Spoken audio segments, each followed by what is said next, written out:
ప్రతి మనిషికి ఏదో సాధించాలనే తపన ఉంటుంది. కానీ మనుషులందరూ కొన్ని పరిమితులు విధించుకుంటారు. ఆ పరిమితుల ప్రకారమే నడుచుకుంటూ ఉంటారు. కానీ ఇక్కడ నేను ఒక స్టోరీని కూడా చెప్తున్నాను. వాటిని అధిగమించి మనం ముందుకు వెళ్తే ఏదైనా సాధించగలమని నమ్మకం కూడా మనకు వస్తుంది. ఏనుగు మరియు తాడు కథ. ఒకప్పుడు ఒక సర్కస్‌లో పెద్ద పెద్ద ఏనుగులు ఉండేవి. అవి చాలా శక్తివంతంగా ఉండేవి. అయినప్పటికీ వాటికి కేవలం చిన్న తాడుతోనే కట్టి ఉంచేవారు. ఓసారి ఓ వ్యక్తి సర్కస్‌కు వెళ్తాడు. అతడు ఆశ్చర్యపోయాడు.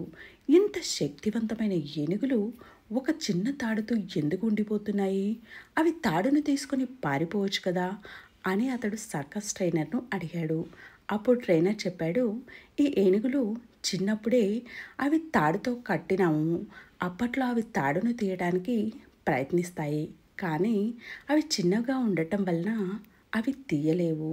కొన్నిసార్లు ప్రయత్నించి ప్రయత్నించి ఆ ప్రయత్నాన్ని విరమించేస్తాయి. అప్పటి నుండి వాటికి ఓ నమ్మకం ఏర్పడుతుంది. తాము తాడును తీయలేమని.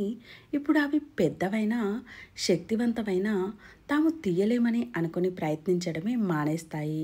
వీటి యొక్క సారాంశము, మనల్ని మనమే పరిమితం చేసుకుంటే ఎంత శక్తివంతమైన ఉపయోగం ఉండదు. మన నమ్మకాలే మనకు అడ్డంకులు కావచ్చు. నిజంగా ప్రయత్నిస్తే ఏదైనా సాధించవచ్చు. సాధ్యం కూడా. కాబట్టి అందరూ ప్రతిదీ ప్రయత్నం చేసి, ఓడిపోయినా మళ్ళీ మళ్ళీ ప్రయత్నం చేసి గెలిచే వరకు వదలకండి. మీరు మీ మీద మీరు నమ్మకం ఉంచి ప్రతిదీ సాధించి చూపించండి.